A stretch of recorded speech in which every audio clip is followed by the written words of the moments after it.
that speech um, by Miss Alexander, the new Jim Crow,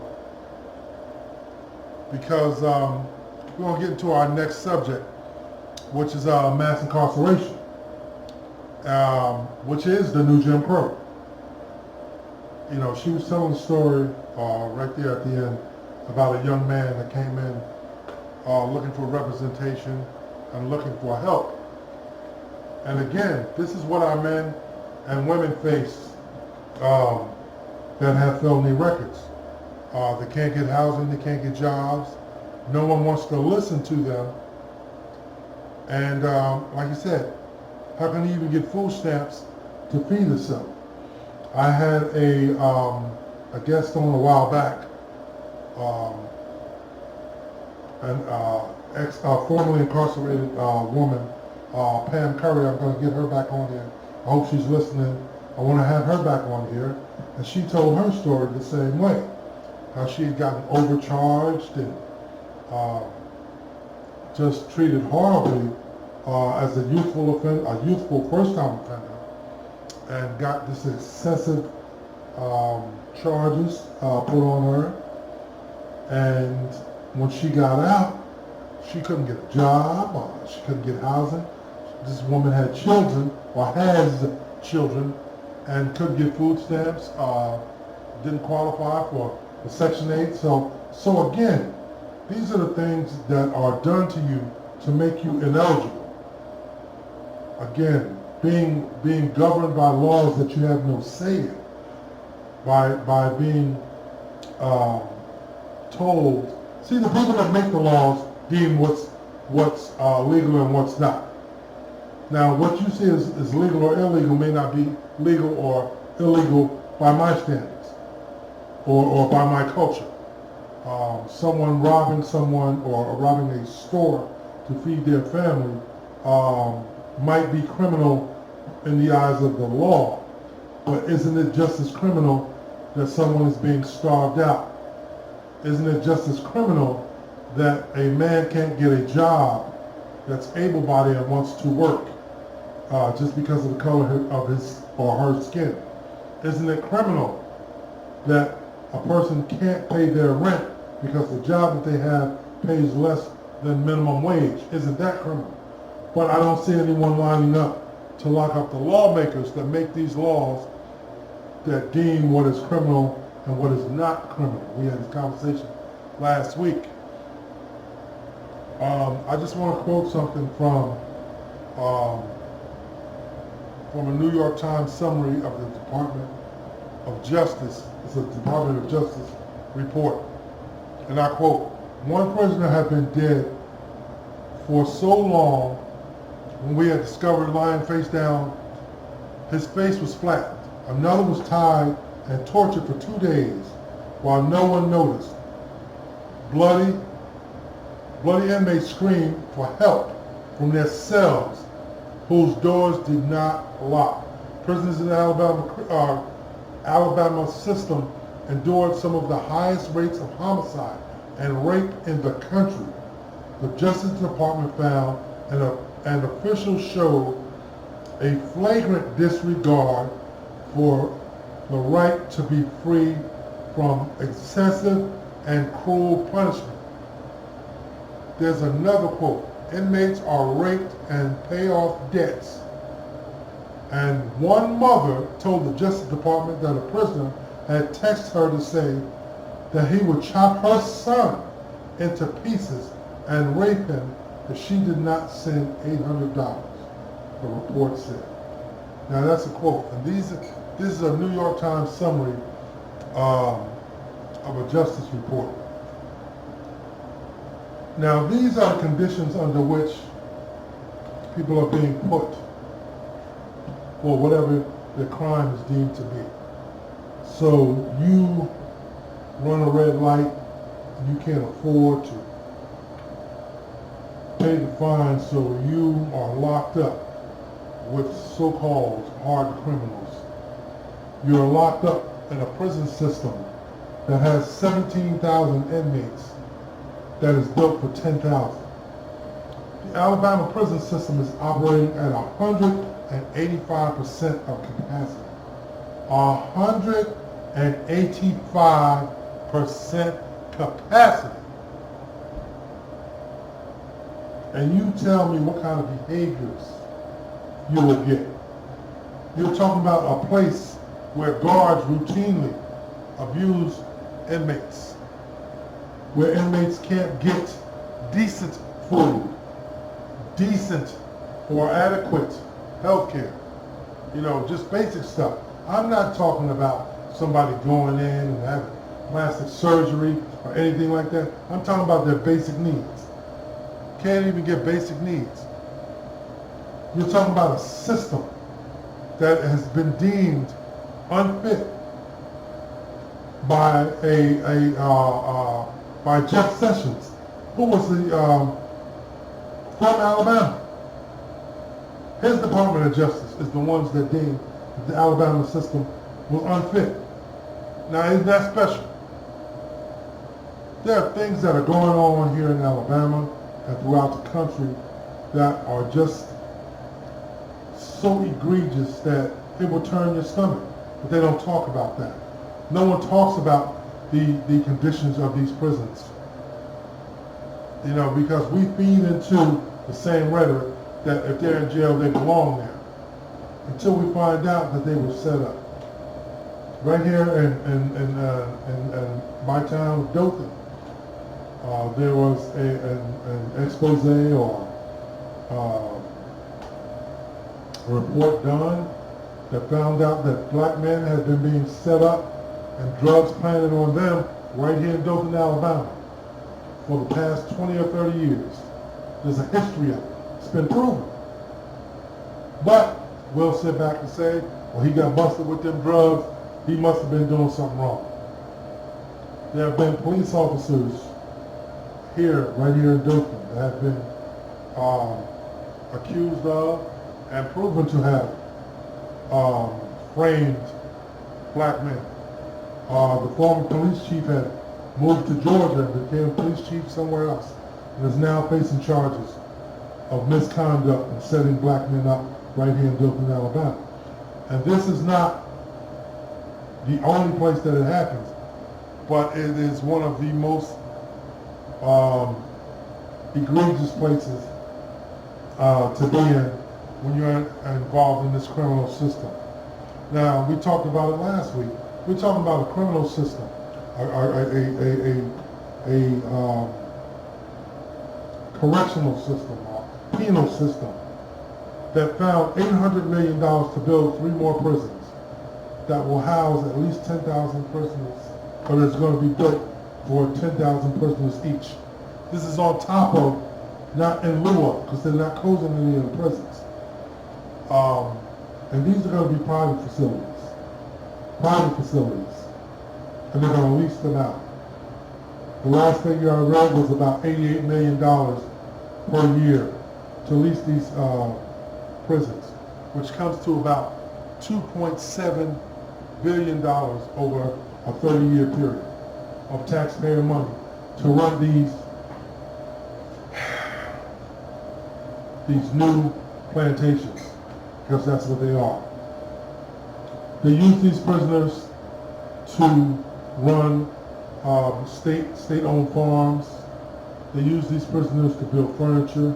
They use these prisoners to build all kinds of things without paying them any wages, any health care, or anything. These are modern-day plantations. There's no other way to put it.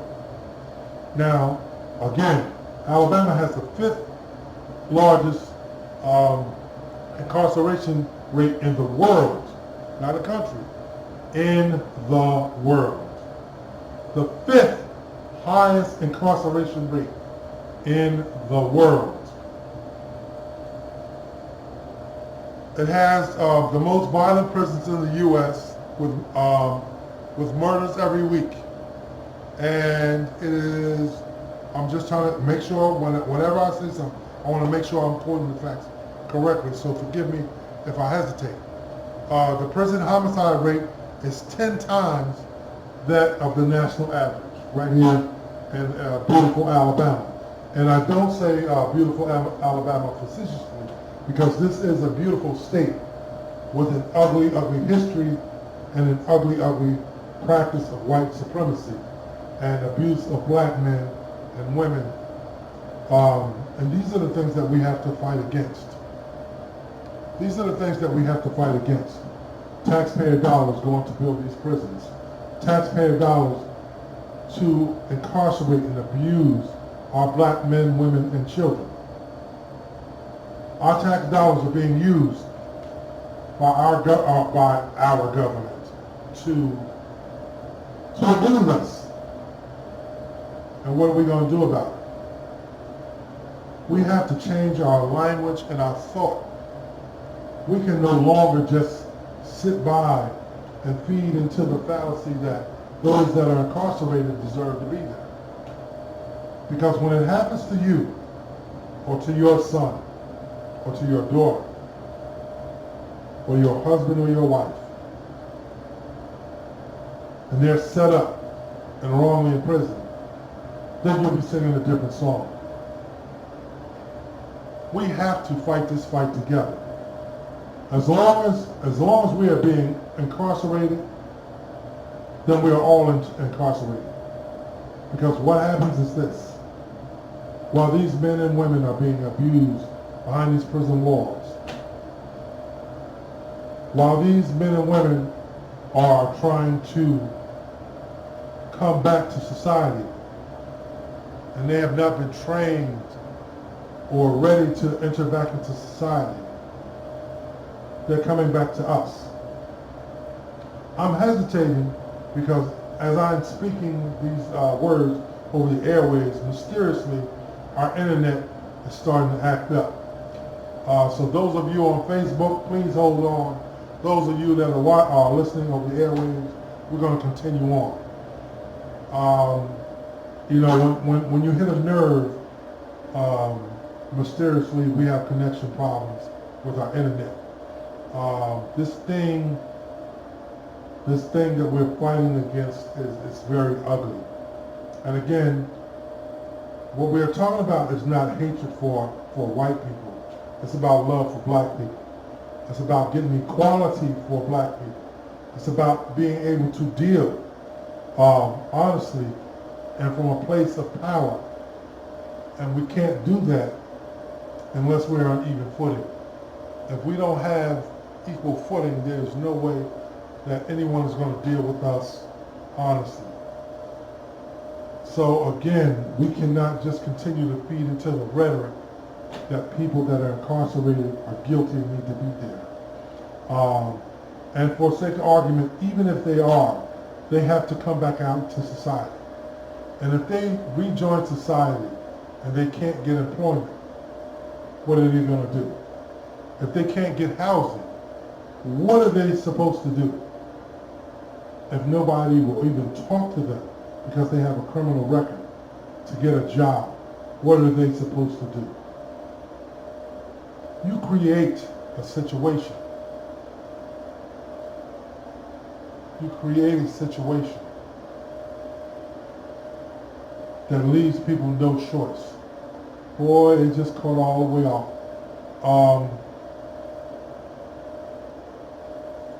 It just cut all the way off. Welcome back, Facebook. Welcome back. They did it again. But the show's going on. What are they to do? We have to, again, this is why we have to have our own institutions. This is why our churches have to step up. We need to have programs that help people that have been incarcerated. Justly or unjustly is irrelevant. Anyone that's trying to re-enter society, we have a duty. We have a duty to help them re-enter with support and love. Because again, if they don't have support and love, what are they to do but turn to criminality? A lot of criminals are created out of lack of resources, in the way of jobs. When you see unemployment go up, you see crime allegedly or supposed crime go up. When you see poverty go up, there's an uptick in crime. When people are desperate, you're going to find that they do desperate things to feed themselves and their families.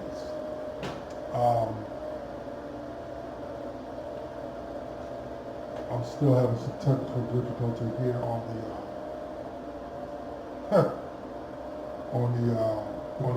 internet. But again, they're trying to block it. So again, I guess when I start talking about building, all of a sudden the internet goes down.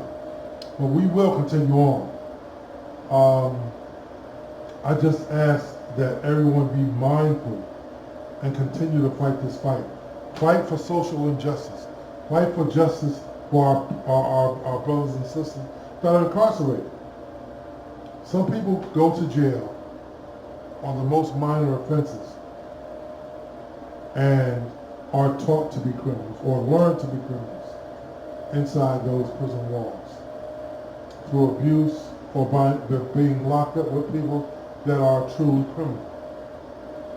We have to be in a position to deem what is criminal and what is not criminal in our own society.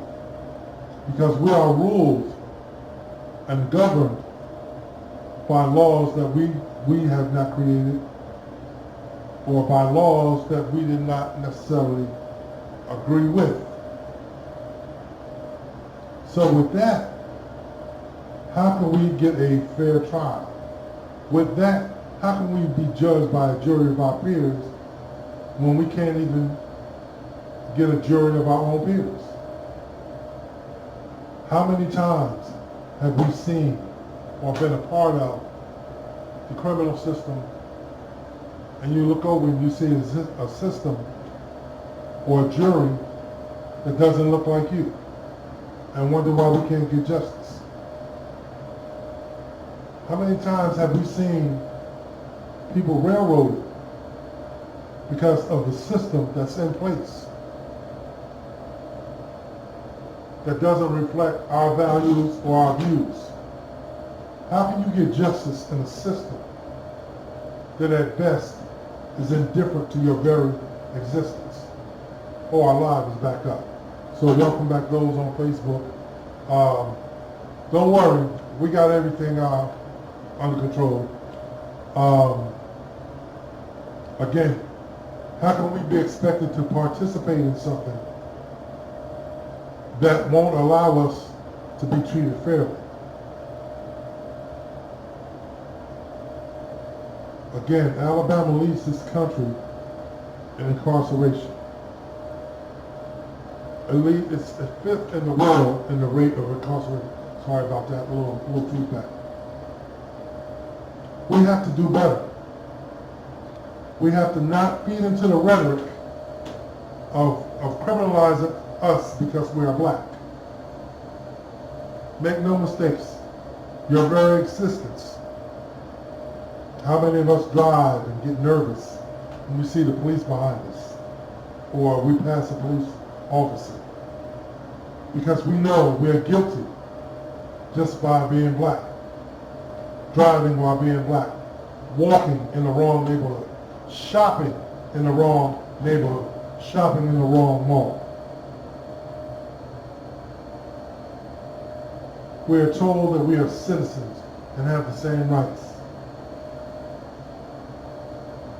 If we are not incarcerated, we are killed for being black. There's a case here in Dothan, Alabama, last Thanksgiving. E.J. Bradford, Thanksgiving before last, I'm sorry. E.J. Bradford was shot dead in Hoover Mall by the police.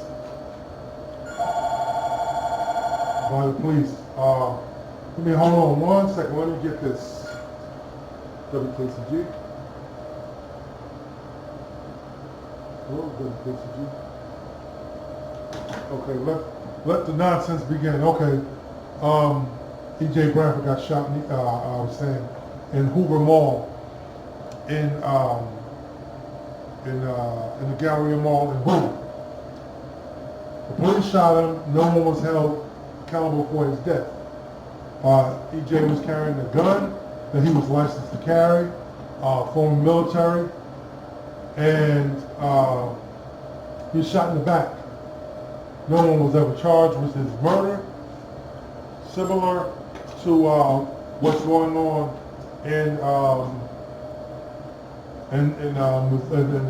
Kansas, in Kentucky, I'm sorry, with Miss Taylor. We can't continue to feed into the propaganda that we're fed. We can't continue to feed into the narrative that's always put out there about us and our criminality. We get shot, and then they want to investigate our background. We get arrested, and they want to go into what you may or may not have done when you were a child. One thing has nothing to do with the other. If I am shot by the police, that is the issue at hand. What was I doing at that time when I was shot by the police? I was sleeping in my bed, minding my business, when I got 8 shots to my body. And you want to investigate what my crimes or my criminal past was or is. Miss Breonna Taylor, shot. Hey, Miss Combs, shot 8 times. Doing nothing. And they wanted to investigate her background and her dealings and who she dealt with. At the time of her shooting, of her murder, she was lying in her bed, asleep. So her crime was sleeping while black. And she got the death penalty for that. E.J. Bradford was shopping on Thanksgiving evening in the Gallery Mall in Hoover when he was shot dead by the police because he had a gun that he was licensed to carry. And they started investigating into his background and again found nothing. No one was ever charged. The officer, as far as I know, the officer is still on duty. I did meet EJ's father last year, and I've been trying to get him on to talk about it. But again, these are the things that we have to fight against. We cannot buy into the rhetoric of criminalizing each other just because someone says that we're criminals. Because we never go back when people get released. Like the Central Park 5. And say, you know what, we were wrong. And those young men did all that time. We see it all the time.